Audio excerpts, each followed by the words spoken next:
네, 오늘 우리에게 주시는 말씀은요, 누가복음 16장 19절에서 31절 말씀입니다. 누가복음 16장이고요, 19절에서 31절 말씀입니다. 네, 이 시간에 우리 누가복음 16장 19절에서 31절 말씀 한 절씩 교독하고 마지막 함께 읽도록 하겠습니다. 제가 먼저 읽겠습니다. 한 부자가 있어 자색 옷과 고운 베옷을 입고 날마다 호화롭게 즐기더라. 그런데 나사로라 이름하는 한 거지가 헌데 투성이로 그의 대문 앞에 버려진 채 그 부자의 상에서 떨어지는 것으로 배불리려 하매 심지어 개들이 와서 그 헌데를 핥더라.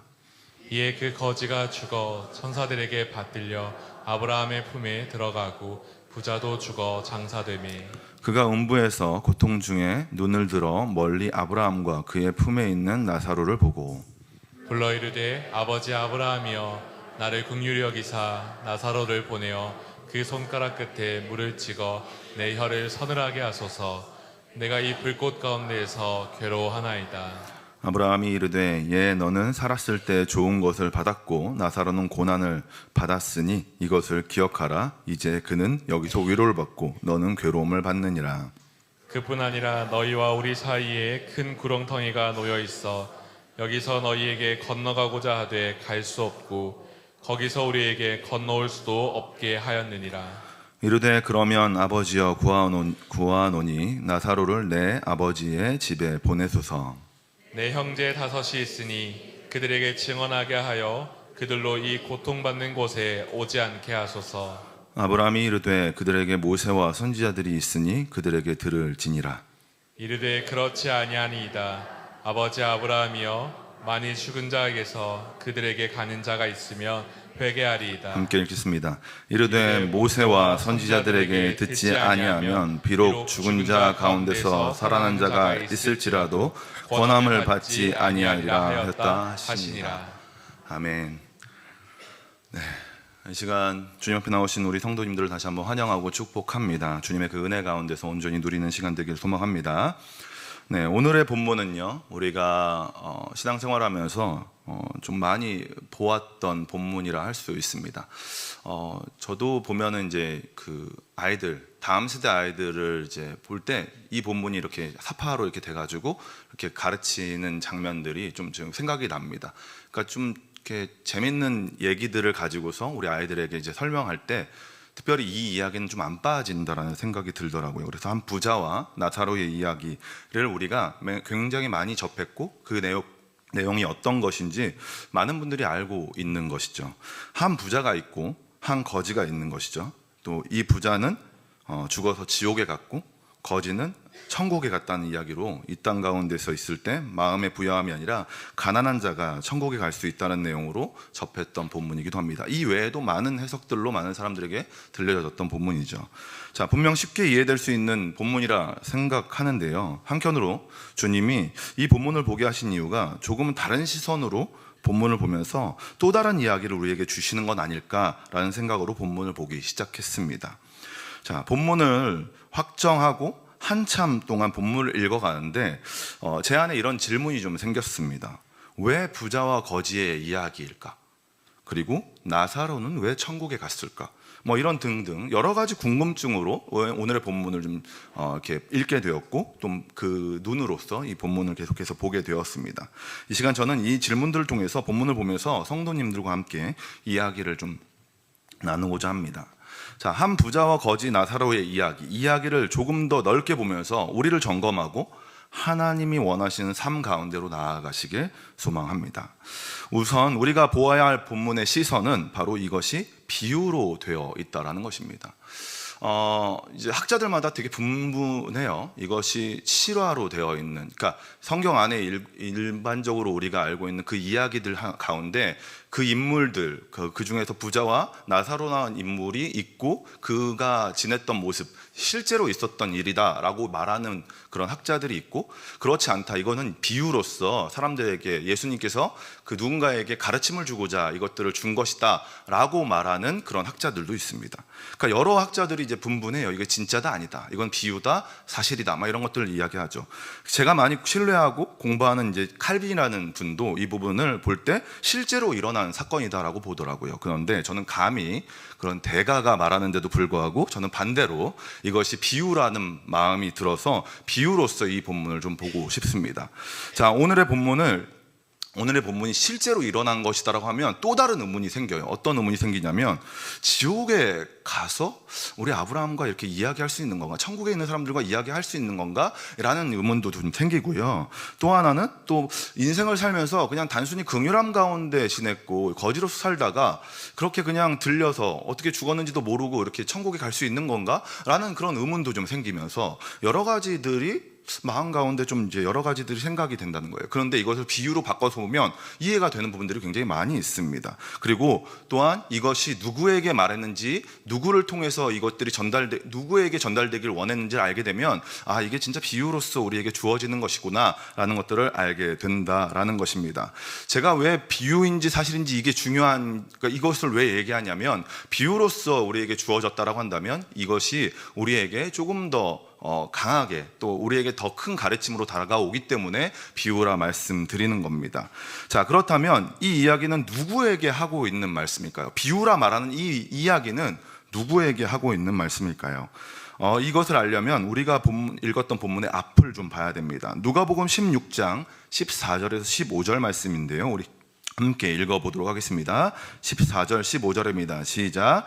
바리새인들은 돈을 좋아하는 자들이라 이 모든 것을 듣고 비웃거늘 예수께서 이르시되 너희는 사람 앞에서 스스로 옳다 하는 자들이나 너희 마음을 하나님께서 아시니 사람 중에 높임을 받은 그것은 하나님 앞에 미움을 받는 것이니라.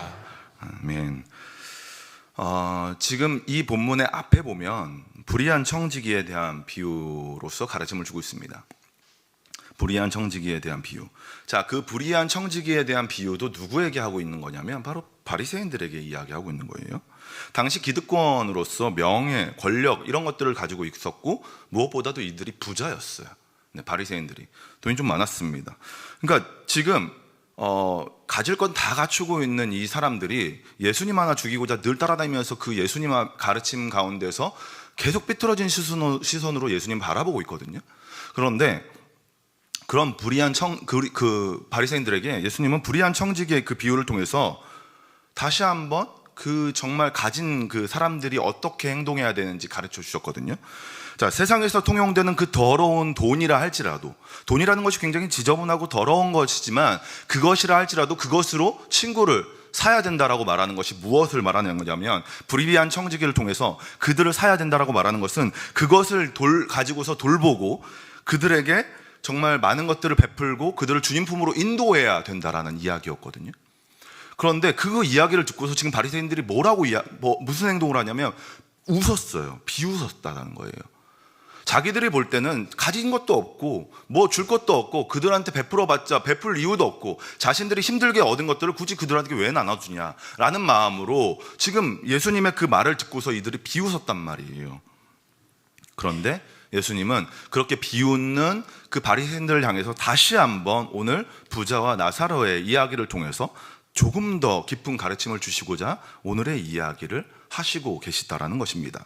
그렇게 오늘의 비유는요, 부유함과 가난함이 아닌 우리가 그리스도인으로서, 그리스도를 따르는 자들로서 어떤 모습으로 있어야 되는지에 대해서 가르치고 있는 본문이라 할 수 있습니다.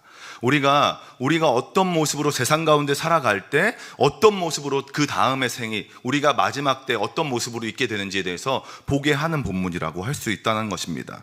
자, 본문을 보면서 우리가 먼저는 하나님께서 우리 이 땅 가운데 우리가 그 가난한 자들에게 어떤 모습으로 있어야지 되는지 가르쳐 주신 본문이 있습니다.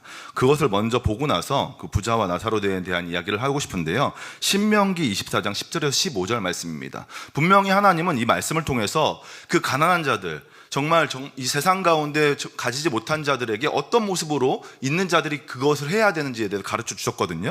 24장 10절에서 15절 말씀인데 좀 길입니다. 이 시간에 한 절씩 교독하면서 보면 좋을 것 같아요. 네, 다 같이 읽으면 좀 이렇게 막 헷갈릴 수도 있으니까 제가 한 절 읽고 우리 성도님들이 한 절 읽으면서 한 절씩 읽어보도록 하겠습니다. 제가 먼저 읽겠습니다. 내 이웃에게 무엇을 구워줄 때 너는 그의 집에 들어가서 전당물을 취하지 말고 너는 밖에 서 있고 내게 꾸는 자가 전당물을 밖으로 가지고 나와서 내게 줄 것이며 그가 가난한 자이면 너는 그의 전당물을 가지고 자지 말고 해질 때에 그 전당물을 반드시 그에게 돌려줄 것이라. 그리하면 그가 그 옷을 입고 자며 너를 위하여 축복하리니 그 일이 내 하나님 여호와 앞에서 내 공의로움이 되리라. 공공하고 빈한한 품꾼은 너희 형제든지 내 땅 성문 안에 우거하는 객이든지 그를 학대하지 말며 그 품삯을 당일에게 주고 해 진을 미루지 말라. 이는 그가 가난함으로 그 품삯을 간절히 바랍니다. 그가 너를 여호와께 호소하지 않게 하라. 그렇지 않으면 그것이 내게 죄가 될 것입니다. 아멘. 이 가난한 자를 돌보는 것이 필요하고 또한 그들을 바르게 돌보지 않았을 땐 그게 죄가 될 것이다라고 먼저 이야기를 해놓으셨어요. 신명기를 통해서 하나님께서 이렇게 먼저 이렇게 이야기해 놓으셨습니다. 자, 이것을 바리새인들이 모르는 것이 아니었습니다. 다 알고 있었어요. 하나님은 이렇게 구약에서부터 사회적 약자에 대해서 어떻게 해야 되는지에 대해서 가르치셨습니다. 자, 이런 기본적인 바탕 위에서 인간은 사람을 돌보며 함께 살아가야 하는 것이죠. 이웃을 돌보지 않는 것은 것을 넘어서 그들에게 것들을 빼앗고 또한 그들의 필요를 모른 채 살아간다면 하나님께서 원하시는 삶이 아니고 심지어는 죄 가운데 있게 된다는 것을 우리는 보게 되는 것이죠. 자, 이런 배경 안에서 오늘 본문을 좀 보고 싶습니다. 이런 배경을 가지고서 우리가 본문을 읽어가는 거예요. 네, 먼저는 19절입니다. 19절인데요. 한 부자가 있어 자색 옷과 고운 베옷을 입고 날마다 호화롭게 즐기더라 라고 이야기합니다. 자, 이 비유적인 이 이야기 안에는 함축적인 것들이 굉장히 많습니다. 저희가 읽으면 무슨 말이지라고 고민하고 생각해야 되는데 당시 사람들이 볼 때는 정말 충분히 알아들을 만한 것들로 예수님 비유로 설명하시는 것이죠. 저희는 비유를 보면서 자색 옷은 뭐고 고운 베옷은 뭐지라고 생각할 수 있지만 당시 사람들이 이것을 들으면 바리새인들, 그 당시 그 자리에 있던 바리새인들이면 이 사람이 얼만큼의 부유한 사람인지 알게 되는 것이죠. 그래서 먼저는 설명할 때 한 부자가 있는데 자색 옷과 고운 베옷을 입고서 날마다 호화롭게 즐기더라 라고 이야기합니다. 자, 여기서 자색 옷은요, 왕이 입는 옷입니다. 그리고 고운 베옷은 좋은 속옷을 이야기하는 것이겠죠. 그러니까 좋은 속옷과 굉장히 왕이 입을 법한 그런 옷을 입고 늘 호화롭게 사는 부자. 그러니까 이 사람이 그냥 일반적인 부자가 아니라 엄청난 부자였음에 대해서 가르쳐주는 그런 말씀이라고 이야기할 수 있습니다. 자, 그렇게 해서 정말 이 사람이 그냥 일반적으로 우리가 생각하는 그 부자를 뛰어넘는 부유한 자로서 호화롭게 매일매일 파티하면서 살았다라고 이야기하는 것이죠. 그런데 그와 반대로 20절에는 매우 흠깃한 거지가 나오게 됩니다. 20절, 21절입니다. 함께 읽어보도록 하겠습니다. 시작. 그런데 나사로라 이름하는 한 거지가 헌데 두 송이로 그의 대문 앞에 버려진 채 그 부자의 상에서 떨어지는 것으로 배불리려 하매 심지어 개들이 와서 그 헌데를 핥더라. 네. 자, 여기서 조금 다른 게 하나 있어요. 부자라고 이야기한 다음에 그 다음에 거지에 대해서 이야기할 때는 이름이 뭐라고 이야기합니까? 나사로라고 이야기하죠. 부자에게는 없는데 거지에게는 있어요. 자, 여러 가지 이야기로 이 이야기를 이야기할 수 있지만 저는 이것 또한 당시 사람들이 들을 때는 별로 문제가 되지 않는 그런 것이다라고 말할 수 있을 것 같습니다. 저희는 이제 이것이 굳이 왜 부자는 이름이 없고 거지는 이름이 있지? 이렇게 생각할 수 있는데 이건 누구한테 하는 말이라고 말씀드렸습니까? 바리새인들한테 하는 얘기고 당시 유대인들에게 하고 있던 이야기예요. 그랬을 때 나사로라고 하는 이 이름은 무엇을 말하냐면 나사로라는 이름의 뜻은요, 이게 나사로가 히브리어 관련된 이름이거든요. 그러니까 이름의 그 뜻은 히브리 이름인 엘리에셀하고 똑같은 이름으로서 쓰여져요. 엘리에셀. 그러니까 나사로하고 엘리에셀하고 같은 뜻의 이름을 가지고 있는 거예요. 근데 엘리에셀은, 나사로는 잘 모르겠어요. 근데 엘리에셀은 어떤 뜻을 가지고 있냐? 하나님이 도우신다라는 뜻을 가지고 있습니다. 하나님이 도우신다. 그럼 나사로도 하나님이 도우신다라는 뜻으로서 이 사람의 이름을 가지고 있는 것이죠. 자, 그러면 문제가 해결돼요. 뭐가 해결되냐면 나사로가 어떻게 어떻게 하나님을 따랐고 이런 게 중요하지 않아요. 하나님의 도우신 가운데 있는 사람으로서 이 나사로라는 사람이 이곳 가운데 이 비유 안에 들어와 있는 거예요. 그러면 사람들은 들을 때 한 부자가 있는데 엄청난 부자야. 그런데 거지가 있는데 나사로라는 거지야. 하나님의 도우신 가운데 있는, 하나님이 도우시는 그런 거지구나라고 바로 이해할 수 있는 것이죠. 그런데 우리는 이것들을 막 여러 가지 생각을 해야 되겠죠. 자, 이렇게 하나님의 도우심 가운데 있는 사람이라는 이 나사로가 천국에 갔다라고 이야기하면서 이 이야기가 계속해서 되는 것이죠. 자, 그런데 이런 나사로에게 병이 있었다라고 이야기합니다. 자, 헌대라고 이야기를 하죠. 본문에 헌대. 자, 이 헌대라고 표현한 이 병은 무엇이냐면 우리가 알고 있는 그 종기로 우리가 보시면 될 것 같습니다. 이 종기가 그 투성이로서 이제 엄청 많이 나 있는 것이죠. 그러니까 진짜 최악의 조건 가운데 있는 사람이었던 거예요. 돈도 없고 거지에다가 밥도 못 먹어가지고 계속 이제 뭔가 떨어지길 바라는 사람이고, 몸은 또 계속해서 이제 종기가 나가지고 엄청 힘든 상황 가운데 있는 것이죠. 자, 그런데 이 사람에게 지금 누가 찾아옵니까? 먹을 것을 준 사람이 찾아온 것이 아니라 개가 찾아와가지고 그 종기 난 곳을 이렇게 핥았다라고 이야기하는 것이죠. 종기투성이인 그 사람의 몸을 이제 개가 핥았다라는 거예요. 자, 성경에서 개가 뭐 핥았다 이런 것들은 약간 죽음과 관련된 부분들로 많이 쓰여집니다. 그러니까 지금 부자 앞에 지금 있는 그 나사로가요, 죽기 직전의 모습으로 있다는 것을 표현하기 위해서 지금 개가 이 부분을 핥고 있다는 것을 이야기하는 것입니다. 네, 그러니까 거의 직전의 그 모습으로서 하고 있는 것입니다. 지금 문 앞에 그러고 있는 거예요. 자, 그러니까 지금 부자는요, 자신의 문 앞에, 자신의 집 앞에 거의 죽어가는 사람이 있는데도 불구하고 그를 돌보지 않았다는 것을 예수님은 이야기하는 것입니다. 또한 그 혹여나 이게 부자니까 그 거지를 볼 수는 없을지도 모르잖아요. 문 밖에 나갈 일이 별로 없다라고 친다면. 그런데 하인들로 하여금 밖에 가난한 자들 또한 거지들이 있습니다라고 이야기를 들었을 텐데도 불구하고 아무 조치를 취하지 않았다는 것이죠. 자, 이런 상황 가운데 있었을 때 예수님은 이 이야기를 통해서 부자로서 이 바리새인들이 자신의 모습을 돌아보게 하기 위해서 이 본문을 계속해서 이어가시는 것입니다. 부자와 같이 너희들이 호화롭게 즐기면서 내가 가진 것들, 너희들이 가진 것들을 하나도 남들에게 나눠주지 않는, 가난한 자들에게 나눠주지 않는 모습, 그 모습을 너네들의 모습이다라고 보여주기 위해서 이 말씀을 하고 있다라는 것이죠. 자, 이렇게 계속해서 이 이야기를 하고 있는 가운데 그런 자들 앞에 또 새로운 이야기가 아니라 새로운 방향으로 이야기가 흘러가기 시작합니다. 22절 이하의 모습처럼 그들이 또 처참한 그 모습들을 보게 되는 것이죠. 당하게 되는 것이죠. 22절입니다. 이에 그 거지가 죽어 천사들에게 받들려 아브라함의 품에 들어가고 부자도 죽어 장사되매 라고 말합니다. 자, 아사 직전에 있던 그 나사로가 끝내는 사망했다라고 이야기하는 것이죠. 자, 그의 이름에서 보는 것처럼 나사로는 하나님의 도우심으로 아브라함 품에 들어갔습니다. 천국에 들어갔다라는 표현도 있는데 굳이 아브라함 품에 들어갔다라고 이야기하는 것은 이 이야기를 바리새인들이 듣고 있기 때문에 그래요. 자, 지금 바리새인들이 이야기를 들으면서 자기들이 제일 최고라고 여기는 사람 누구입니까? 네, 그 나라 그 민족의 아버지라고 말하는 아브라함 아닙니까? 아브라함이 지금 나사로가 아브라함과 함께 있다라는 표현을 통해서 이 나사로가 보통의 사람으로서 보통 이제 지옥이나 이런 데 간 것이 아니라 굉장히 좋은 곳에 갔다라는 것들을 보여주기 위해서 예수님은 이 이야기를 아브라함이라는 이름을 가지고서 이야기한 것이죠. 그렇기 때문에 지금 아브라함이 천국과 같은 그곳에 지금 있는 것입니다. 거하고 있는 것이죠. 그런데 이때 부자도 언제인지 모르겠지만 죽었다라고 이야기합니다.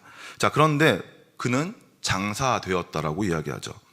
자, 나사로는 죽었다는 표현만 있고 뭐 어떻게 되었다라는 표현은 없습니다. 아사로서 뭐 많이 굶어서 죽었겠죠. 그럼 죽었으면 어딘가에 막 묻히고 장사되었다 이런 표현이 아니라 그냥 어딘가에 버려졌는지 모르겠습니다. 그가 어떻게 되었는지에 대해서, 죽었을 때 어떻게 되었는지에 대해서 나오지 않는데 굳이 부자는 장사되었다라고 이야기를 하는 것이죠.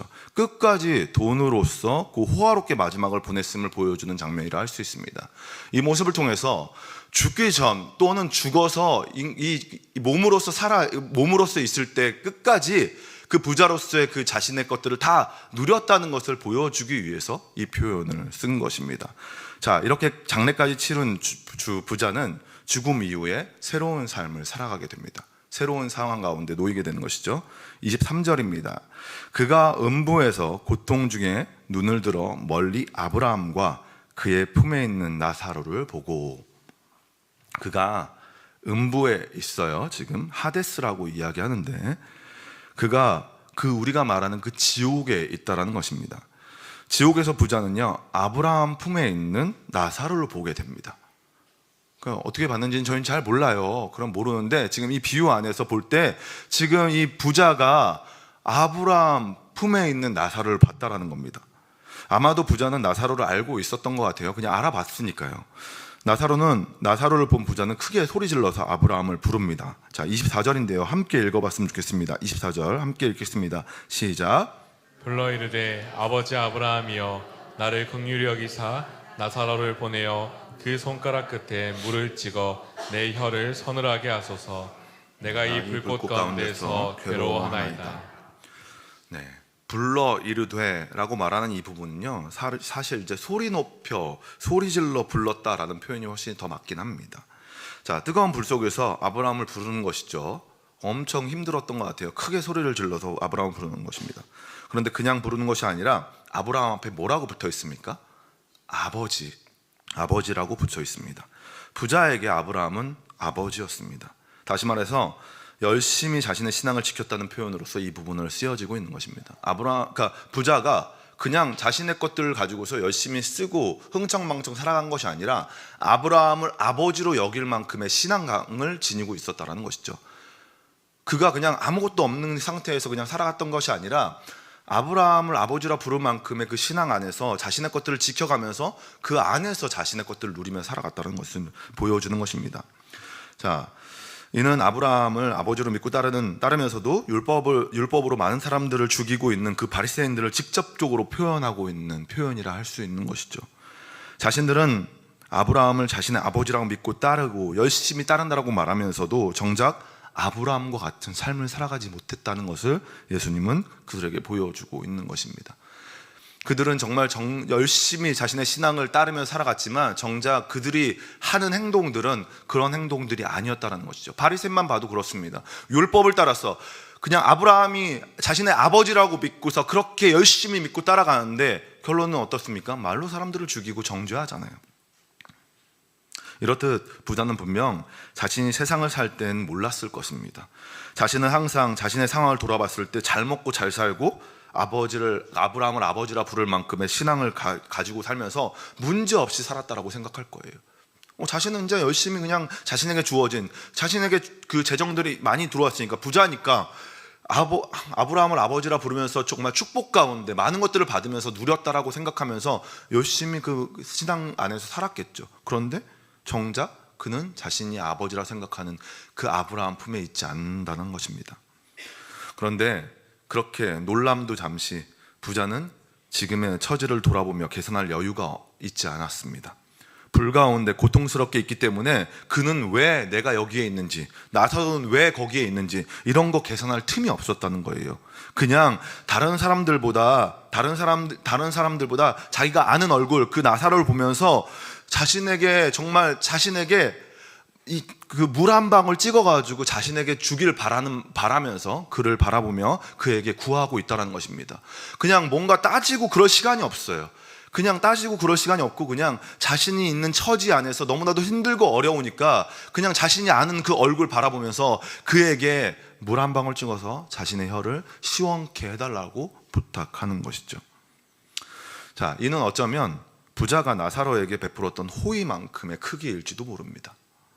자신이 그에게 성심성의껏 많은 것들을 베풀었다면 그는 그에게 더 많은 것들을 요구했겠죠. 자신을 여기서 빼놔달라, 자신이 여기 있지 않게 해달라 이렇게 부탁했을 수도 있는데 굳이 물 한 방울을 찍어가지고 혀에 찍어서 자신의 혀에 내어달라고 이야기하는 것은 자신이 그만큼의 호의로서 나사로에게 베풀었기 때문에 그만큼만 요구했다라는 것입니다. 그런데 이런 발행과는 다르게 자신이 아버지라고 믿었던 아브라함에게 다음과 같은 이야기를 듣게 됩니다. 25절 말씀인데요, 함께 읽어보겠습니다. 시작. 아브라함이 이르되 예 너는 살았을 때 좋은 것을 받았고 나사로는 고난을 받았으니 이것을 기억하라. 이제 그는 여기서 위로를 받고 너는 괴로움을 받느니라. 아브라함은 부자에게 죽음 전과 죽음 후에 대해서 가르칩니다. 진짜 부유한 자가 누구인지 가르치는 것이죠. 죽음 전과 죽음 후가 다른 것처럼 보이지만 다른 것이 아니라 누구와 함께 있는지가 중요하다는 것을 말하는 것입니다. 전에 누구와 함께 있는지가 그 전에 누구와 함께 있는지에 따라서 후에도 그와 함께 있게 된다라는 것을 보여주는 것이죠. 25절을 풀어서 이야기하면 이래요. 얘야 라고 이야기하지 않았습니까? 거리를 두는 것이죠. 지금 아브라함과 지금 그 부자 사이에 거리가 이렇게 있는 거예요. 거리를 두면서 말하는 겁니다. 너는 네 생각 가운데 부유함이 무엇인지 생각하고 그것을 바라보면서 인생을 너 나름대로 좋을 대로 살았지 않냐. 그런데 나사로는 네가 생각할 때 저주받았다라고 생각하지만 그는 하나님과 함께 있었어. 함께 있었다고. 너는 근데 나와 함께 있지 않았잖아. 그렇기 때문에 너는 그곳에 있는 거고 나사로는 여기에 있는 거야 라고 말하고 있는 것입니다. 또한 26절을 통해서 부자와 나사로 사이에 큰 구렁이가 있다라고 이야기하는 것이죠. 이것은 무엇을 말합니까? 너하고 나하고 거리가 멀어. 더 이상 너와 나하고 가까워질 수가 없어. 너는 거기 있어야 되고 나는 여기 있어야 돼. 우리가 서로 만날 일은 없는 거야 라고 딱 잘라 선을 그었다라는 것입니다.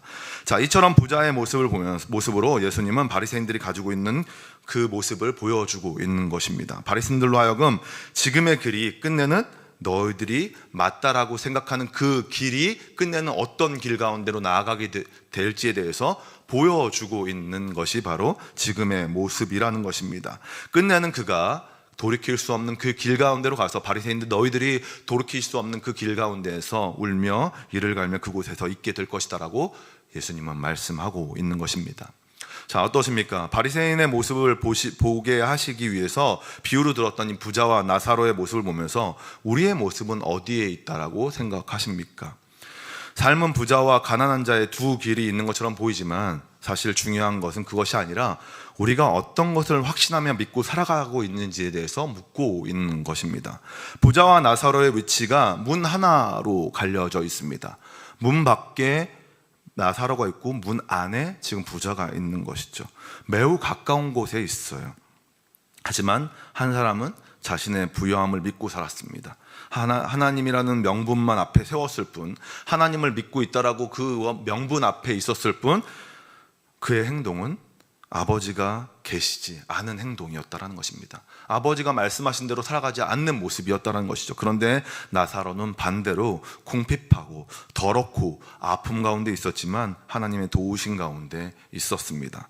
이는 우리의 삶이 이처럼 매우 분별하기 어려운 삶 가운데 있다는 것들을 표현하고 있는 것입니다. 문 하나를 놓고서요, 그곳이 어딘지 분별해야 하는 삶 가운데 우리는 살아간다는 것입니다. 우리가 여기는 완전히 그 하나님이 있는 곳, 여기는 완전히 하나님이 없는 곳, 그래서 멀리 떨어져 있어서 우리가 이곳에서 그냥 즐겁게 살아가는 것이 아니라 문 하나를 놓고서 이곳에 있으면 하나님이 없는 삶, 하나님을 모르는 삶, 그런데 즐겁게 사는 삶, 그런데 반대편에는 정말 치열하게 살아가지만 그곳은 하나님의 도우심이 있는 삶, 그렇게 우리가 그 문 하나를 놓고서 그렇게 살아가고 있다라는 것입니다. 자칫 잘못하면요, 주님이 주시는 그 안정감 가운데 속에 살아가고 있다라고 착각하면서 하나님 아버지가 없는 삶 속에 살아갈 수 있다는 것을 우리는 알아야 하는 것입니다. 사랑하는 성도 여러분, 성도님들은 어디에 계십니까? 바리새인처럼 내가 바르게 믿고 있기에 난 받을 거고 누릴 수 있는 거고 받았다라고 내가 잘 알고 잘 나가는 사람이다라고 생각하고 있지는 않으십니까? 어떤 성도님들은 이렇게 이야기하죠. 아들이 잘 되고 남편이 잘 되고 집에 돈이 많아가지고 하나님의 축복 가운데 살아간다라고 말합니다. 그래서 자신은 아무것도 없고 늘 궁핍하고 아프고 혼란스럽고 집안에 있는 모든 것들이 다 잘 되지 않고 굉장히 그래서 힘들어하고 그렇게 살아가고 있는 사람들이 있다는 것입니다. 근데 그럴 때 우리는 오늘 말씀을 돌아보시면서 그렇게 나누는 것이 중요한 것이 아니라 우리의 잘됨이나 우리의 부유함이나 남의 잘됨이나 이런 것들이 중요한 것이 아니라 내가 지금 누구의 도움을 받고 누구와 함께 살아가고 있는지 그것이 우리에게 중요하다는 것을 우리가 알아야 한다는 것입니다. 사도 바울의 고백처럼 히브리서 4장 16절에 있는 그러므로 우리는 긍휼하심을 받고 때를 따라 돕는 은혜를 얻기 위해서 은혜의 보좌 앞에 담대히 나아갈 것이니라 라고 말한 것처럼 세상에서 잘됨이 아니라 그것을 바라보면서 그것이 전부인 것처럼 살아가는 것이 아니라 남의 잘됨이 그 사람이 복받은 하나님의 사람인 것처럼 여기며 살아가는 것이 아니라 때를 따라 돕는 은혜를 받기 위해서 늘 주님을 찾고 주님의 도우심을 고하며 살아가는 삶, 그 삶이 우리 가운데 진정한 삶이라는 것을 우리가 깨달으며 살아가는 모두가 되시길 소망합니다. 우리는 그것을 바라보며 살아가야 하는 자들입니다. 그렇기 때문에 바리새인들에게 말한 것뿐만 아니라 우리에게도 그런 삶을 바라보면서 살아가라고 이야기하는 것입니다. 조금은 궁핍하고 어렵지만 정말 잘 되는 것 같지 않지만 그래도 하나님의 도우심의 그 삶 가운데 살아갈 때 우리가 하나님의 도우심 그대로 마지막 때에 하나님의 도우심 가운데 거하게 된다라는 것을 우리가 잊지 않고 살아가시길 소망합니다. 아멘. 자, 이렇게 끝내면 오늘 본문에서 반만 알고 끝내는 것이 될 것 같습니다. 자, 유명한 선교사님이 설교 시간에 이런 이야기를 했어요. 의사가 수술하려고 이렇게 수술대에서 배를 가른 다음에 수술을 막 반 정도 한 다음에 그냥 나가는 거죠. 자, 그게 무슨 말이냐면 설교를 진행하고 진짜 중요한 것은 마무리하지 않고 정말 이제 끝내지 않고 기도하고 끝내는 그런 설교들이 있다라는 거예요.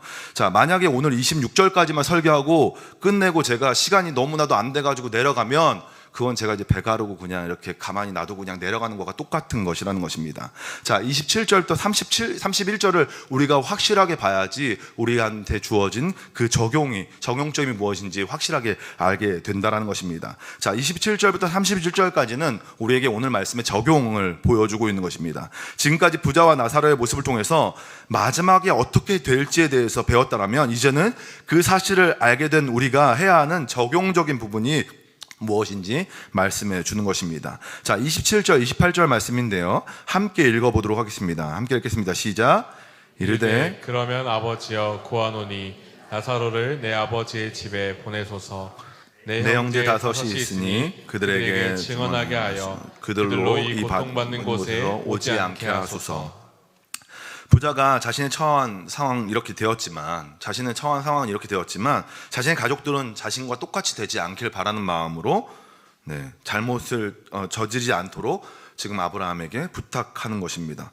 뭐라고 부탁했습니까? 나사로를 보내가지고 자신의 그 사람들에게 가가지고 이 길로 가면 안 된다, 이렇게 살면 안 된다라고 말해달라고 이야기하는 것입니다. 그런데 아브라함이 어떻게 말합니까? 29절을 보니까 아브라함이 이르되 그들에게 모세와 선지자들이 있으니 그들에게 들을지니라. 그러니까 자, 이것은요, 죽은 자 또 하나님의 품에 있는 사람들로 하여금 이것을 듣게 되는 것이 아니라 죽기 전에 믿음 가운데 있는 사람들에게 의해서 듣게 되는 것이다 라고 이야기하는 것입니다. 지금 믿고 있는 자들이 찾아가서 전할 거니까 너는 걱정 말고 그냥 그 자리에 있으면 돼 라고 이야기하는 것이죠. 그런데 부자가 어떻게 말합니까? 30절 이르되 그렇지 아니하나이다 아버지 아브라함이여 만일 죽은 자에게서 그들에게 가는 자가 있으면 회개하리라 라고 이야기하는 것이죠. 나사로가 꿈이든 환상이든 나타나가지고 너네 아버지가 이렇게 살면 안 돼, 너의 그 형제가 이렇게 살면 안 된대, 예수님 잘 믿으래, 이렇게 말하면 그가 믿게 될 겁니다 라고 이야기하는 것이죠. 자, 부자는 끝까지 자기의 생각으로 믿음을 살아가려고 했던 사람입니다. 지금 모습 그대로 지금 그 살아있을 때도 이렇게 믿었던 거예요. 이렇게 믿으면 하나님께서 원하시는 삶이지, 이렇게 되면 하나님께서 말씀하시는 대로 살아가는 것이지 라고서 본인이 그렇게 원하는 대로 바라는 대로 자신의 뜻대로 그렇게 생각하면서 살았다는 것입니다. 죽어서도 이렇게 하는 거잖아요. 그렇기 때문에 음부에 있는 것이죠. 자, 우리가 생각할 때 믿음이라는 것이 주입하면 생길 거라고 생각하잖아요. 그래서 우리 자녀들한테 이렇게 해야 돼, 묵상해야 돼 라고 막 계속 닥달하잖아요. 저희 집도 그러는데. 그래서 막 그렇게 막 열심히 해야 돼, 매일 성경 해야 돼라고 얘기하는데 그렇게 된다라고 해서 다 안 되잖아요. 생각한 대로 될 거라고 생각하지만 안 돼요. 자, 믿음은 그러면 어떻게 하면 되어집니까? 어떻게 전달해야지 되어지는 것입니까? 우리가 지금 나사로에게 가가지고 이것들을 전달해 달라고 이야기하는데 그것이 안 된다고요. 그렇게 될 수가 없는 거예요. 그러면 이 믿음에 대한 부분들, 바르게 믿는 것들은 어떻게 전달되어져야 하는 것입니까? 로마서 10장 16절 17절 이렇게 이야기하는 겁니다. 그러나 그들이 다 복음을 순종하지 아니하였도다. 이사야가 이르되 주여 우리가 전한 것을 누가 믿었나이까 하였으니 그러므로 믿음은 들음에서 나며 들음은 그리스도의 말씀으로 말미암았느니라 라고 이야기합니다. 선지자의 전함과 들음을 통해서 믿음이 생기는 겁니다. 결국 하나님의 말씀을 들음으로 믿음이 생기는 것이죠. 사람이 주입하려고 해도 절대 생기지 않는 것입니다. 그렇게 아브라함이 31절을 통해 이렇게 말하는 것입니다. 이르되 모세와 선지자들에게 듣지 아니하면 비록 죽은 자 가운데서 살아난 자가 있을지라도 권함을 받지 아니하리라 하였다 하시니라. 어떻게 전해도 듣지 않는 자들에게는 하나님이 나타나 말씀해도 듣지 않게 된다는 것을 이야기하는 겁니다. 그러니까 너가 나사로를 통해서 이렇게 듣게 한다고 해서 그게 들을 수 있는 게 아니다. 그냥 모세가 가서 전해도 안 돼. 심지어는 죽은 자 가운데 살아난 자, 누굴 말하는 겁니까? 예수님이 나타나가지고 그에게 가르친다고 해도, 그들에게 가르친다고 해도 들을 귀가 열려있지 않으면 들을 수가 없어 라고 이야기하는 것입니다. 선택받은 자가 믿음 가운데 거하게 되는 것이지 못 듣는 자가 아무리 말해도 듣지 못한다라고 말하는 것입니다. 이는 돌같은 마음의 그 바리새인들이 예수님 앞에 있다 할지라도 자신들이 믿고 싶은 대로 믿고 살아가는 모습을 지적하면서 예수님께서 말씀하시는 것입니다. 예수님이 직강으로 가르쳐준다 하더라도 못 듣는 것이죠. 그러면서 우리에게 이 말씀을 통해서 예수님이 말씀하시는 이것들을 잘 알아듣고 말씀을 바르게 알아들어라 라고 이야기하는 것입니다. 말씀해 주시는 것이죠. 이것이 우리 삶의 방향성인 것입니다. 우리는 우리의 마음대로 믿음 생활을 할 때가 많아요. 그렇잖아요. 우리가 원하는 대로 믿음 생활을 할 때가 많죠. 이렇게 해야지 복 받는다. 복 받는 사람의 모습은 이렇게 부유한 것이다. 돈 많이 버는 사람들, 자식이 잘 되는 것들, 또한 부모님들이 잘 되는 것들, 이것이 복 받는 사람의 모습인 것처럼 여겨지지만 말씀을 따라 잘 듣고 행하는 자들이 바로 진정으로 복받은 자의 모습이다라는 것을 우리에게 말씀을 통해서 가르치고 있는 것입니다. 우리는 때로는 아까 말씀드렸던 것처럼 정말 우리 눈에 보일 때 잘 되는 것들, 그것이 복받은 것처럼, 그것이 옳은 것처럼, 신앙의 결과가 그렇게 돼야 되는 것처럼 여길 때가 많이 있습니다. 하지만 우리에게 하나님은 예수님은 이 말씀을 통해서 말씀 가운데 그 들음을 통해서 예수님의 그 말씀을 통해서 따라 살아가는 삶, 그 삶이 우리 가운데 있었을 때 진정으로 하나님께서 말씀하신 옳은 길을 가는 그 삶의 모습이다라고 가르치고 있는 것입니다. 가장 좋은 것은 세상에서 사람들이 보는 대로 잘 되고, 보이는 대로 잘 되고, 사람들이 볼 때 예수님 믿었을 때 잘 되고, 또한 믿음 안에서 잘 사는 사람이면 가장 좋겠지만, 그렇지 않다 하더라도 우리가 말씀 안에서 살아갈 때, 말씀 뜻대로 살아갈 때, 그것이 하나님께서 원하시는 삶이고, 우리가 우리의 삶이 어떠하더라도 하나님께서 말씀하시는 대로 살아갈 때 진정으로 주님께서 원하시는 삶이라는 것들을 우리가 기억하면서 살아갔으면 좋겠습니다. 이것을 기억하면서 우리의 삶을 주님께서 놓으시는 그 자리로 나아가며 주님께서 말씀하시는 그 삶 가운데로 나아가셔서 주님께서 주시는 그 위로 가운데 온전히 거하게 되시는 모든 성도님들 되시길 주님의 이름으로 소망합니다. 네, 오늘 말씀